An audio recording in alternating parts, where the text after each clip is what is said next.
जय हिंद दोस्तों, मेरे यूट्यूब चैनल आरपीएस स्टडी अड्डा में आप सभी का बहुत बहुत स्वागत है। कैसे हैं आप सभी? आई होप आप सभी ठीक होंगे। भविष्य के शिक्षकों का मेरे यूट्यूब चैनल पर बहुत बहुत स्वागत है। आप सभी के लिए बधाई हो। आप सभी के लिए गुड न्यूज़ है। वर्ग 3 की भर्ती प्रक्रिया जल्दी ही होगी। ये आप सभी के लिए बहुत ही अच्छी खबर है। अभी एक पीडीएफ बहुत ही ज़्यादा वायरल हो रही है। बहुत से लोगों को डाउट है कि ये पीडीएफ रियल है या फेक है। पीडीएफ तो रियल है, लेकिन अभी वो पोर्टल पर ऑफिशियल रूप से अपलोड नहीं हुई है। ना ही उसमें कोई डेट आई है कि वर्ग 3 की भर्ती प्रक्रिया कब होगी। जैसे ही उसमें डेट आएगी तो वो पोर्टल पर ऑफिशियल रूप से अपलोड हो जाएगी। मैं आपको फिर भी उसमें बता देती हूँ, आसान भाषा में आपको समझा देती हूँ कि उस पीडीएफ में क्या है और आपको क्या क्या डॉक्यूमेंट्स अभी से तैयार करके रखने हैं। जैसे ही भर्ती प्रक्रिया स्टार्ट होगी, किन चरणों में होगी, कैसी क्या उसकी प्रोसेस रहेगी, मैं आपको बताती हूँ। वर्ग 3 भर्ती प्रक्रिया चरण आप सभी के लिए बहुत ही ज़्यादा वेट है कि वर्ग 3 की भर्ती प्रक्रिया कब होगी। सभी लोग बहुत समय से इंतज़ार कर रहे हैं। जैसे ही रिजल्ट आया था, अभी रैंक आई है, उसके बाद फाइनल सूची आएगी, फाइनल रिजल्ट आएगा। अब इसमें दिया गया है अतिथि शिक्षकों को प्रविष्टि। जो अतिथि शिक्षक हैं जिन्होंने वर्ग 3 की परीक्षा दी थी, तो इनके लिए पोर्टल चालू कर दिया जाएगा और उसमें आपको लॉगिन करना है और लॉगिन में आपको यस करना है। ये अतिथि शिक्षकों के लिए है। फिर रिक्तियों के आधार पर सूची। रिक्ति मतलब जितने पद हैं, कितने पद खाली, ऐसे 18,000 है तो 18, जैसे 18,000 हुए। यदि 18,000 पद थे तो आप 18,000 मतलब रिक्तियाँ फिल होंगी, तो उसके हिसाब से आपको डॉक्यूमेंट्स अपलोड करने होंगे। फिर डॉक्यूमेंट अपलोड, फीस जमा, सत्यापन हेतु जिले का चयन। आपको डॉक्यूमेंट्स अपलोड करनी होगी। मैं भी आपको लास्ट में बताती हूँ कौन कौन से डॉक्यूमेंट्स आपको तैयार रखने हैं। आपको फीस जमा करनी होगी। सत्यापन हेतु जिले का चयन, आपको किस ज़िले में जाना है उस ज़िले के अकॉर्डिंग आपको सत्यापन करना होगा। और अतिथि शिक्षक जहाँ जिस ज़िले में पहले से हैं वो उन्हीं ज़िलों का चयन कर सकते हैं। डॉक्यूमेंट वेरिफिकेशन या तो डीपीआई विभाग के पास होगा, ये जिला शिक्षा अधिकारी यानी डीपीआई, या सहायक आयुक्त सहायक आयुक्त कार्यालय के पास, ये आपको बता दिया जाएगा। इसमें आपको मूल दस्तावेज लगेंगे और आपको मूल दस्तावेज यानी कि ओरिजिनल डॉक्यूमेंट्स लगेंगे और उनकी 3 प्रमाणित प्रतियां, यानी कि आपको इनके डॉक्यूमेंट्स की 3 सेट बनाकर ले जाने पड़ेंगे।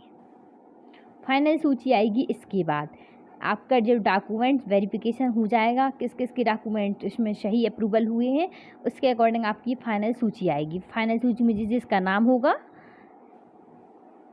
उसके बाद चयनित सूची के अभ्यर्थियों द्वारा काउंसलिंग शाला चयन। अब इसके बाद आपके लिए फिर से कहा जाएगा कि आपने जो भी स्कूल चयन किया है, जिस ज़िले, अब आपको अभी आपने ज़िले का चयन किया था, आपको स्कूल चूज़ करने होंगे। में भी आपको कम से कम 50 स्कूल का तो चयन करना ही पड़ेगा। आप सभी अधिक से अधिक स्कूल का चयन करें, फिर आपको जो भी मिलेगा। मैं आपको बता देती हूँ कौन कौन से डॉक्यूमेंट्स आपको प्रिपेयर करके रखनी है। सबसे पहले प्राथमिक शिक्षा हेतु जन्म तिथि की प्रमाणीकरण हेतु, आपको मतलब जन्म तिथि रियल है, इसके लिए आपको 10th की मार्कशीट, फिर 12th की अंक सूची, ये आपके लिए तैयार रखनी है। इसके बाद स्नातक उपाधि। अब आप सभी के मन में डाउट होगा कि स्नातक, हमने तो ग्रेजुएशन किया ही नहीं। बहुत से लोगों का ग्रेजुएशन हो गया होगा, तो उनके पास उनकी स्नातक की अंक सूची होगी, तो उनको वो तैयार रखनी है। वैसे डीएड 12th बेस पर है। यदि आपकी ग्रेजुएशन नहीं हुई है तो कोई बात नहीं, आपको 12th की मार्कशीट लगेगी। आरक्षण का लाभ, यदि आपने कभी आरक्षण लिया है तो आपको कास्ट सर्टिफिकेट या ईडब्ल्यूएस। अनुसूचित जाति जनजाति, अन्य पिछड़ा वर्ग, आर्थिक रूप से कमजोर वर्ग जो भी लागू हों, संबंधित जाति प्रमाण पत्र, यानी कि कास्ट सर्टिफिकेट या ईडब्ल्यूएस का है, आपने लाभ लिया है तो ईडब्ल्यूएस का लगेगा। ये आपके लिए ऑनलाइन नवीनतम डिजिटल प्रमाण पत्र हो, नया हो लेकिन आपके लिए ऑनलाइन ये डिजिटल लगेगा। फिर आपके लिए निवास प्रमाण पत्र, आपका निवास प्रमाण पत्र मध्य प्रदेश का होना चाहिए। ये लिखा है मध्य प्रदेश का निवास प्रमाण पत्र, क्योंकि ये एमपी टेट है। इससे कुछ नहीं है, लेकिन आपके पास मध्य प्रदेश का निवास प्रमाण पत्र होना चाहिए। इसके बाद आपके पास अतिथि शिक्षक अनुभव, यदि आप अतिथि शिक्षक हैं तो अनुभव से संबंधित सक्षम अधिकारी द्वारा आपके पास प्रमाण पत्र होना चाहिए। अतिथि शिक्षक का आपके पास एक्सपीरियंस का सर्टिफिकेट होना चाहिए। दिव्यांगता, यदि आप विकलांग हैं या दिव्यांग हैं, एक ही बात है। भूतपूर्व सैनिक की स्थिति में सक्षम अधिकारी द्वारा जारी वैध, ये भी नवीनतम डिजिटल प्रमाण पत्र होना चाहिए। इसमें ये कहीं नहीं आया है कि बीएड वालों बच्चों को नहीं लिया जाएगा, इसलिए आपके पास बीएड की अंक सूची हो तो बीएड की है आपने और वर्ग 3 की परीक्षा दी है तो बीएड, और डीएड की है तो डीएड की। समस्त सेमेस्टर, इसमें ये लिखा है बीएड की अंक सूची सभी सेमेस्टर वर्षों की, जितने भी सेमेस्टर होते हैं आपके 4 सेमेस्टर बीएड में। डीएड की अंक सूची समस्त सेकंड है समस्त वर्षों की। ये ईयरली होती है डीएड, तो इसमें आपको दोनों ईयर की मार्कशीट लगेगी। आय छूट संबंधी प्रमाण पत्र सक्षम अधिकारी द्वारा यदि लागू है तो आय का छूट संबंधी यदि आपके पास लागू है तो ये भी लगेगा।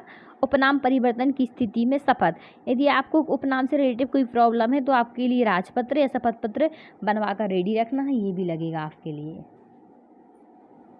ये दिखा है स्थिति में राजपत्र परिवर्तित नाम के प्रकाशन की प्रति। बहुत ही जल्दी आपकी ये वर्ग 3 की शिक्षक प्रक्रिया बहुत ही जल्दी स्टार्ट हो जाएगी। आप सभी अपने डॉक्यूमेंट्स को तैयार रखिए। मैंने आपको इसकी प्रोसेस समझा दी है कि कैसे कैसे चरण में होगी। सबसे पहले आपको ये बता दिया मैंने, प्रविष्टि होगी, फिर डॉक्यूमेंट्स अपलोड होंगे, फिर उसके बाद डॉक्यूमेंट्स रिक्तियाँ आएंगी जितनी, उसके अकॉर्डिंग डॉक्यूमेंट्स मांगे जाएंगे, डॉक्यूमेंट्स अपलोड होंगे, फिर फीस जमा, फिर सत्यापन होगा, फिर आपको जिले का चयन करना होगा। उसके बाद डॉक्यूमेंट्स का वेरिफिकेशन होगा। आपको मूल डॉक्यूमेंट्स ले जाने होंगे या तो जिला शिक्षा अधिकारी, सहायक आयुक्त कार्यालय। उसके बाद फाइनल सूची आएगी। उसके बाद चयनित सूची के अभ्यर्थियों द्वारा काउंसलिंग आपके लिए शाला का चयन करना होगा, फिर ये डॉक्यूमेंट्स आपसे मांगे जाएंगे। यदि आप सभी मेरे चैनल पर फर्स्ट टाइम विजिट कर रहे हैं, मेरे चैनल को लाइक, सब्सक्राइब और अधिक से अधिक शेयर कीजिए।